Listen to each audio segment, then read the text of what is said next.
Hello and welcome to this After Effects certification preparation series of videos. I'm Luisa Winters. In this video, I want to cover Objective 4.1b, which is to place assets into the composition. We're going to talk about asset placement, spatial, so where it is, and temporal, when it is. And we're also going to reiterate layer stacking order. So let's get to it. In After Effects, let's go ahead and open the composition named asset placement, etc., etc. So I'm just going to make this wider and this wider as well. They have long names, don't they? I don't know what I was thinking. Anyway, asset placement, temporal, and blah, blah, blah. Just double click it, and it's just an empty composition. If you don't have the exercise files, that's okay. Create a new composition. That's it. Name it whatever you want. Name it X, Y, or Z. Who cares, right? Now we're going to place things into the timeline. Placing things into the timeline really implies that you have those things, that you're not creating them in After Effects. So let me just reiterate something. If I want to create a solid and my playhead is on 8 seconds, so 800, and I create a solid, Control or Command Y, and I'm just going to make it red, whatever, right? The solid is still going through the entire composition. All right? Let me undo that.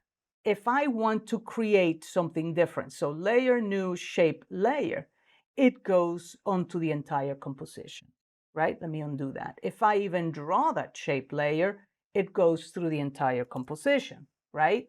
So most of these things, layer, new, null object, entire composition, layer, new, light, entire composition, right? So it doesn't matter what I create, it's going to go onto the entire composition. It doesn't mean that I can't trim it later on. I still can, but by default, it's going to go to the entire composition. All right, so I'm going to delete this. I'm going to add things into the timeline, and I can add them by dragging down. I mean, you see how it goes to the beginning of the composition, regardless of where my playhead is? Which is like, okay, whatever, dude, whatever.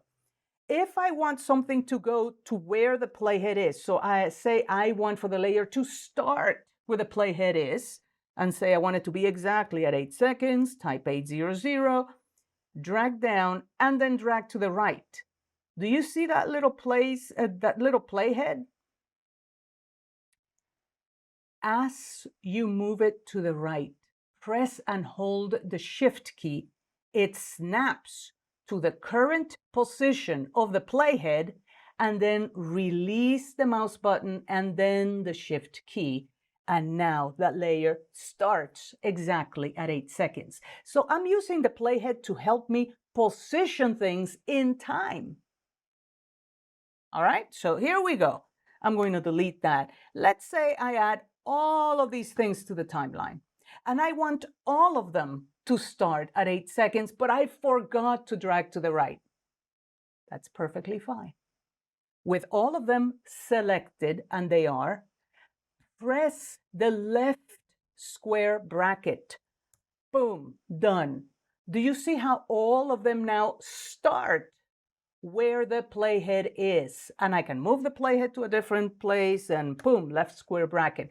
I can even move it to a different place and I can say, okay, I want all of those layers to end where the playhead is. Boom, right square bracket, right square bracket. So if in the test you're asked, add this layer to the timeline and have it start at 3 seconds, 15 frames, whatever it is, right? So 3 seconds, 15 frames. You can do one of two things. You can type 3:15, right? That moves the playhead there. Then you can click and drag down and then drag to the right, press and hold the Shift key as you drag to the right, release, and now that layer starts at 3:15. If the layer is already in the timeline, right? The layer is in the timeline, and they tell you, oh, we need you to start this layer at exactly 4 seconds and 2 frames. Oh, okay, 4:02. That moves the playhead select the layer, make sure it's clicked, and then press the left square bracket, and that layer starts exactly at 4 seconds, 2 frames. So, okay, all right. What if instead of doing that, we want to trim the layers, right? So I'm going to select all of these guys. I'm going to deselect green screen because green screen is very short. I'm going to drag it down. I want all of my layers to finish here, but I don't want to move them, right? I want to trim them. So edit them. With all of them selected, press and hold the Alt key option on the Mac. And now the right square bracket, boom.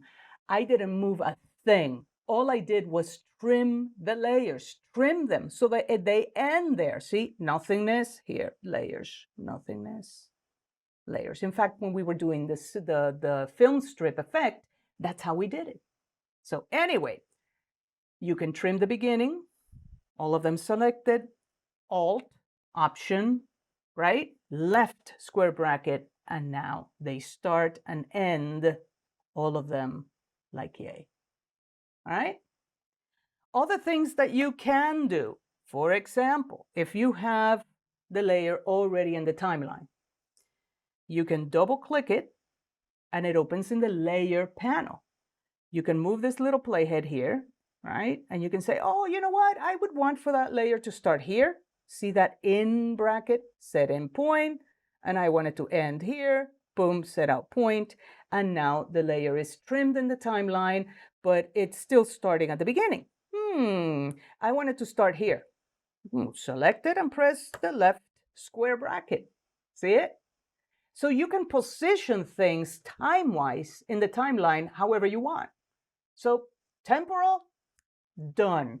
Use the playhead to help you with positioning, especially if in the test they give you an exact time code number. I mean, don't guess. Don't just go, 9:28. Oh, they really wanted 10. Yeah, you know what? Type it. 10 seconds. That moves the playhead. Then you can use your keyboard shortcuts to help you with that. So these, I usually don't say, I usually say, you don't have to remember the keyboard shortcuts, blah, blah, blah, blah. These would help to remember. But say you're in the test. Say you're in the test and you forgot the keyboard shortcuts. Oh my God, I forgot the keyboard shortcuts. What did Luisa say? Oh no. Don't panic. It's okay. It's okay. Remember this. Use the playhead. In the test, they're going to say, can you have the branch and leaves layer start at 5 seconds, 1 frame? You already know, 5:01. Move the playhead. Move the playhead. Now move the layer. Start moving the layer like yay. Now press and hold. The mouse button is down, okay? Press and hold the shift key and it snaps to it. It just snaps. So if you don't remember the shortcuts for whatever reason, it's okay. Don't forget that pressing and holding the shift key helps with snapping. And if you snap, you know what? You'll be exactly where you need to be. Exactly.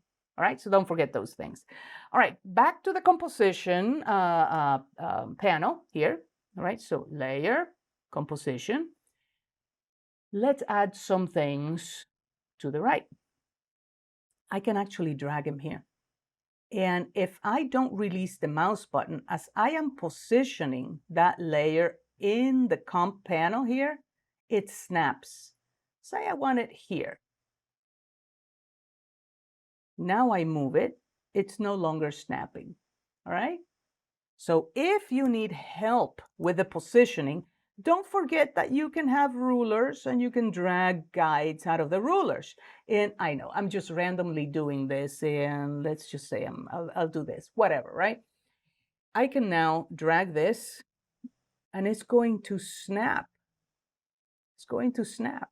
If it's not snapping, view, snap to guides, all right? If it's not snapping.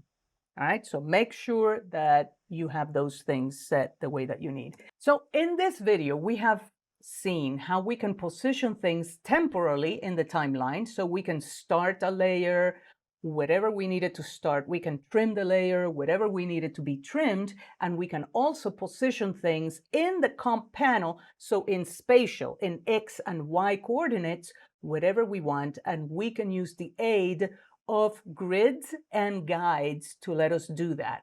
All right? So this brings me to the end of this video. Thank you for watching, and I'll see you on the next video.